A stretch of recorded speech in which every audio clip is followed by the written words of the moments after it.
Welcome back once again friend हमारे इस प्यारे से प्लेटफॉर्म पे जिसका नाम है त्रिशांत एकेडमी। और दोस्तों आज मैं आपका मिश्रा सर बहुत ही ज्यादा इंपॉर्टेंट टॉपिक लेके आने वाला हूं। दोस्तों आज का टॉपिक इतना कॉन्सेप्चुअल है और इतना इंपॉर्टेंट है कि आप पूछ नहीं सकते।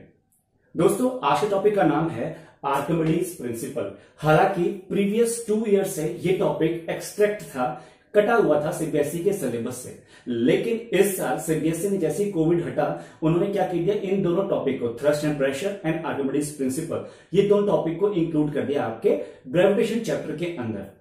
अब ये जो 2 टॉपिक हैं आपको दोस्तों ये बहुत ही ज्यादा बेनिफिशियल होने वाले हैं।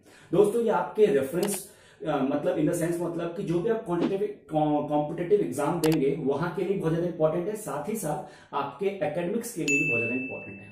क्योंकि ये जो थ्रस्ट है और ये प्रेशर चैप्टर दोनों एक दूसरे से इंटरलेटेड है, थ्रस्ट एंड प्रेशर, साथ ही साथ जो बीच में आता है आर्किमिडीज का principal that is a buoyant force. ये दोनों 2 टॉपिक जो दोस्तों है ये आपको 11th में बहुत ज्यादा हेल्प करने वाले हैं अगर आप साइंस स्ट्रीम के साथ आगे बढ़ते हैं तो। ठीक है, अगर आप नहीं भी बढ़ते हैं तो दोस्तों ये 9th में तो आपके लिए इंपॉर्टेंट है ही ना। तो आपको मैं आर्किमिडीज प्रिंसिपल का बहुत ही बेसिक लेवल से लेकर धीरे धीरे आपको A to Z पूरा कॉन्सेप्ट बताऊंगा, लेकिन शर्त यही है कि आपको फुल वीडियो पूरे मन से और पूरे कॉन्सेप्ट के साथ देखना है। बस मेरी आपसे एक ही रिक्वेस्ट है, चलिए स्टार्ट करते हैं। देखिए दोस्तों आर्किमिडीज प्रिंसिपल को स्टार्ट करने से पहले आपको ये मेरा प्रीवियस वीडियो था ना, ये वाला थ्रस्ट एंड प्रेशर, ये जो आपके पास एक लिंक गया होगा इसका, इस वीडियो का, और नहीं भी गया तो आपको ये वीडियो जो टॉपिक है मेरा थ्रस्ट एंड प्रेशर उसको आपको डीपली देखना होगा। क्यों? क्योंकि इस टॉपिक से रिलेटेड ही ये टॉपिक है, ये बेसिक है देन ये है। अब मैं आपको थोड़ा सा रिव्यू कराता हूं कि थ्रस्ट चैप्टर में हमने क्या पढ़ा था, क्योंकि मैंने जैसे आपको बता रहा हूं अभी, अगर आप डायरेक्ट मेरा ये वाला वीडियो देखो तब भी आपको मैं थोड़ा सा एक जिस्ट दे देता हूं इस टॉपिक का, otherwise I will start for the Archimedes principal. Now देखिए व्हाट इज थ्रस्ट। मैंने आपको प्रीवियस चैप्टर में ये बताया था कि थ्रस्ट क्या है। Thrust is a type of perpendicular force acting on a body. For example अगर कोई सा भी बॉडी है हमारा, उसके ऊपर एक परपेंडिकुलर फोर्स लग रहा है, परपेंडिकुलर फोर्स एक एक्ट कर रहा है, तो उस फोर्स को बोलते हैं थ्रस्ट। ठीक है, जैसे कि देखिए अगर आप इस वॉल पे, फॉर एग्जाम्पल ये वॉल है, इस वॉल पे आपको एक नेल को गाड़ना है, घसाना है, तो क्या करेंगे? क्या आप ऐसे करके गाड़ेंगे, यहां से हथौड़ा करके गाड़ेंगे तो ये तो फिसल जाएगी या दीवार टूट जाएगा, या ऐसे करेंगे, ऐसे भी नहीं हो पाएगा। आपको इस नेल को ऐसे रखना होगा और ऐसे हथौड़ा मारना पड़ेगा, हैमर को ऐसे पुश करना पड़ेगा। जब आप हैमर को ऐसे पुश करेंगे तो ये नेल अंदर जाएगी। पहली कंडीशन क्या, आपको परपेंडिकुलर करना पड़ेगा। तो that perpendicular force acting on a particular surface या पर्टिकुलर ऑब्जेक्ट, तो ही कहेंगे हम उसको क्या, थ्रस्ट। इतनी बात समझ में आई। अगर मैं इसको यहां पे लिखूं तो आपके मैं लिख सकता हूं कि अ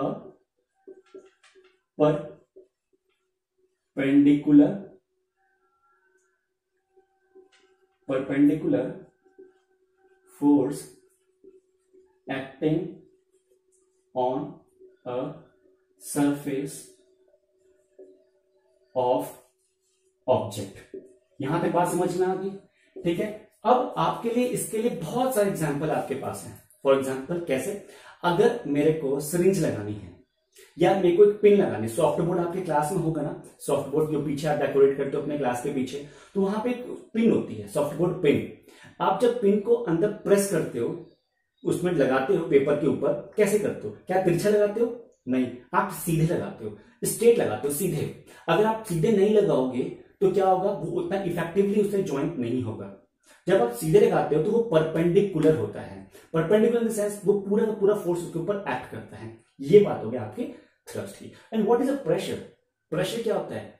प्रेशर हमने पढ़ा था ना, क्या होता है? प्रेशर इज नोन एज, पहले से पढ़ते आ रहे हैं, pressure is known as force upon area. और अभी आपने पढ़ा थ्रस्ट क्या है, अब परपेंडिकुलर फोर्स है, ये भी परपेंडिकुलर फोर्स है। तो जब थ्रस्ट को ही हम फोर्स कह रहे हैं तो इस चैप्टर में थ्रस्ट एंड प्रेशर वाले कॉन्सेप्ट में हम क्या करते हैं, इस प्रेशर को कन्वर्ट कर देते हैं थ्रस्ट से। ठीक है, pressure equal to thrust per unit area. अब ये जैसे फॉर एग्जाम्पल अभी मैंने क्या बोला, ये निडल है, ये आपका एक निडल है, मतलब सुई है, या आपको मान के चलिए एक पिन है। इस पिन को इस वॉल पे करना है तो ये जो आपका आगे वाला हिस्सा है ये कितने एरिया को अफेक्ट कर रहा है, this front portion of that particular pin is affecting how much of the area of the board. कितना अफेक्ट कर रहा है, जिस भी एरिया को ये अफेक्ट कर रहा है, that portion will consider to be the area here in the formula pressure equal to thrust upon area. ये पूरे एरिया को नहीं लेंगे, ये जितने एरिया को अफेक्ट कर रहा है बस उतने ही एरिया को लेना है. मतलब परपेंडिकुलर पड़ रहा है वो थ्रस्ट हो गया, जितने एरिया में फोर्स पड़ रहा है उस फोर्स को कहेंगे और उस एरिया को कहेंगे अफेक्टिंग एरिया. और जब उन दोनों का रेशियो ले लेते हैं that will known as a pressure equal to thrust upon area. ये कॉन्सेप्ट आपका था थ्रस्ट एंड प्रेशर का. Now coming to the point, Archimedes principle, जो कि मोस्ट इंपॉर्टेंट है आपके लिए. देखिए मैं इसको रब कर रहा हूं, ये आप देख लीजिएगा.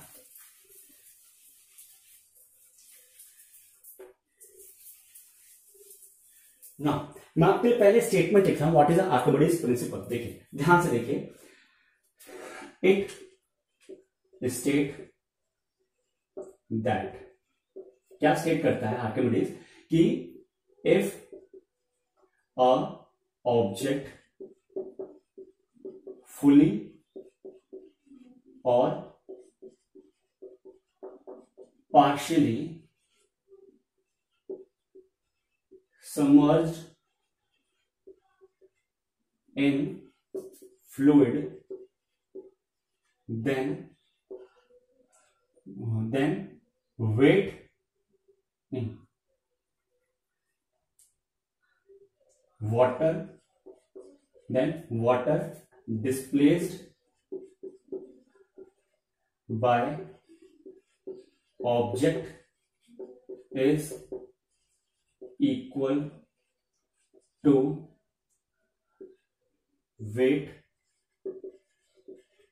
of an object. देखिए सिंपल सा आपके लिए स्टेटमेंट है. आर्किमिडीज जी ने दिया था इस प्रिंसिपल को, क्या बोला कि इफ एन ऑब्जेक्ट फुली और partially submerged in a fluid और fluid, the water displaced by the object is equal to the weight of an object. इस प्रिंसिपल को देने वाले शख्स थे आर्किमिडीज, इसीलिए इस प्रिंसिपल का नाम हो गया Archimedes principal. First of all ये बात समझ में आ गई. दूसरा, इस स्टेटमेंट में यह बोला गया है कि अगर किसी भी फ्लूइड में, अगर मैं किसी भी ऑब्जेक्ट को समर्ज करूं, उसमें दो कंडीशन है, फुली या पार्शियली. मतलब वो जो मैं ऑब्जेक्ट को उसमें फ्लूइड में डाल रहा हूं वो पूरी तरीके से डूब जाए, या आधा डूबे या पूरा डूबे. मतलब पूरा डूब जाए या आधा ऊपर है आधा नीचे रहे. तो जितना पानी, जितना फ्लूइड वो पर्टिकुलर ऑब्जेक्ट डिस्प्लेस्ड करेगा, मतलब उसके आने जितना फ्लूइड डिस्प्लेस्ड होगा, वो डिस्प्लेस्ड फ्लूइड इक्वल होगा उस पर्टिकुलर ऑब्जेक्ट के वेट से. समझ में आ गया? स्टेटमेंट समझ में आ गया? अब इसको ध्यान से समझिए. देखिए इसको समझाने से पहले मैं आपसे थोड़ा सा कॉन्सेप्ट आपको क्लियर कराता हूं. मैटर क्या होता है? What is matter? आपने केमिस्ट्री में पढ़ा होगा मैटर क्या होता है. मैटर इज नथिंग बेटा but any of the substance, any of the object which occupies space and has a mass is known as matter. है ना? कोई भी ऑब्जेक्ट अगर उसके पास मास है, अगर वो स्पेस ऑक्युपाइड कर रहा है, तो उसके पास क्या होगा? वो एक मैटर कहलाएगा. ठीक है? अब मैटर है तो जहां भी जाएगा अपनी एक जगह बनाएगा, है ना, कुछ ना कुछ वॉल्यूम ऑक्युपाई करेगा, है ना. बस इसी चीज का एग्जांपल यहां पे है.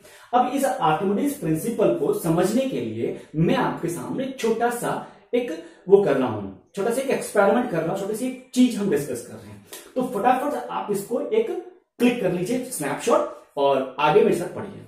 ठीक है? देखिए मैं इसको हटा रहा हूं, ध्यान से देखिए आर्किमिडीज प्रिंसिपल. ठीक है? देखिए क्या बोला है आर्किमिडीज प्रिंसिपल ने कि अगर मेरे पास, मैं एक कंटेनर ले लूं, इतना बड़ा मैंने कंटेनर लिया है, कंटेनर ले लूं. ठीक है? इसमें मैंने क्या किया है, फिर पूरा वाटर फिल कर दिया. ठीक है? वाटर फिल कर दिया. ठीक है? वाटर, ये क्या है? पूरा वाटर है. ठीक है? अब मैं इस यहां से इस कंटेनर को एक होल पास कर देता हूं. इस कंटेनर को मैंने ओपन कर दिया ओपन. यहां तक समझ में आया? और यहां लगा दिया एक छोटा सा कंटेनर, बाउल टाइप का कुछ भी लगा दिया. ठीक है? यहां तक चीजें समझ में आई. अब मैं क्या करता हूं, एक पत्थर लेता हूं, ये पत्थर है, इसको मैंने एक रस्सी से बांध दिया और उस रस्सी को मैंने अपने इन हाथों में पकड़ लिया. ठीक है? ये इन हाथों से मैंने उस रस्सी को पकड़ लिया। अब ये क्या है, एक स्टोन है, ये क्या है, एक थ्रेड है, थ्रेड। अब इस थ्रेड को जब मैं अपने हाथों से मैंने पकड़ा है तो I feel that the stone has some weight. Stone का कुछ ना कुछ तो मास होगा, उसके ऊपर कुछ ना कुछ तो ग्रेविटी लग के उसका कुछ वेट आ रहा होगा, वेट आ रहा, कुछ उसका वजन होगा, मेरे को कुछ फील हो रहा होगा।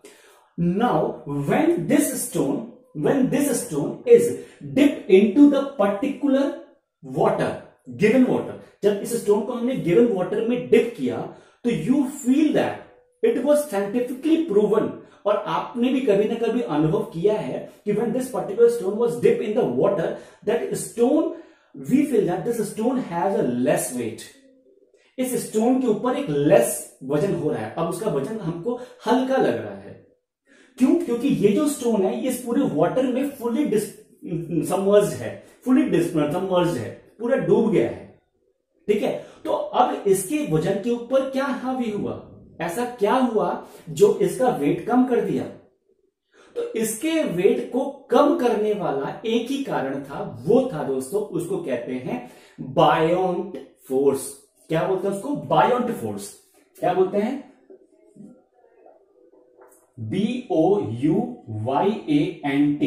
बायोंट फोर्स, ठीक है, उसको लिखते हैं FB। और दोस्तों बायोंट फोर्स एक्टेड परपेंडिकुलरली अपवर्ड, जो कि एक थ्रस्ट की तरह ही है। तो जैसे ही इस वेट, इस बॉडी का, इस स्टोन का वेट जो है वो परपेंडिकुलरली डाउनवर्ड डायरेक्शन में होता है, लेकिन जैसे इसका डाउनवर्ड डायरेक्शन में हुआ, इसके ऊपर एक बायोंट फोर्स एक्ट की, जो कि इसको हेल्प करती है कि इसका क्या हुआ, इसका वेट को कम करने में हेल्प करती है। अब मैंने जो स्टेटमेंट इसका था कि if an body is partially और fully submerged in the water then the amount of water displaced is equal to the volume of, it's equal to the weight of an particular object. जितना volume पानी displaced होगा वो equal होगा इसके wait से। ये एक डेरिवेशन है दोस्तों, ये पूरी डेरिवेशन, आर्किमिडीज प्रिंसिपल की एक डेरिवेशन है, वो मैं आपको कराऊंगा नेक्स्ट लेक्चर में। लेकिन आपको मैं मोटा मोटा यहां पे ये बता देता हूं कि ध्यान से ऑब्जर्व कीजिए इस फिगर को, कि अगर मैं इस पर्टिकुलर स्टोन को इसमें डिप करता हूं तो यहां तक भी देखिए, पहले यहां पे एक स्टोन नहीं था, यहां पे क्या था, ये पूरा पानी था, इतने एरिया में पूरा क्या था, पानी था। अब जैसे ही मैंने इसको स्टोन डाला, इसके वेट की वजह से पानी का लेवल धीरे धीरे ऊपर बढ़ेगा।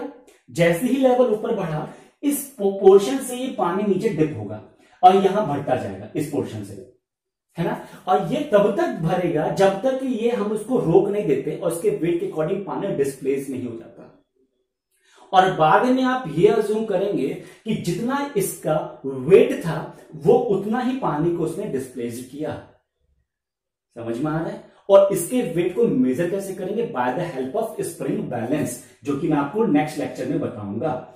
स्प्रिंग बैलेंस ये आपके साइंस का, फिजिक्स का एक प्रैक्टिकल भी है, जिसको आप लैब में कर चुके होंगे या करने वाले होंगे, ठीक है। चलिए मिलते हैं नेक्स्ट पार्ट में और हम करते हैं इसके ऊपर एक बढ़िया सा डेरिवेशन। तब तक आप इसको ध्यान से पढ़िए, ठीक है दोस्तों। Take care, bye bye and see you.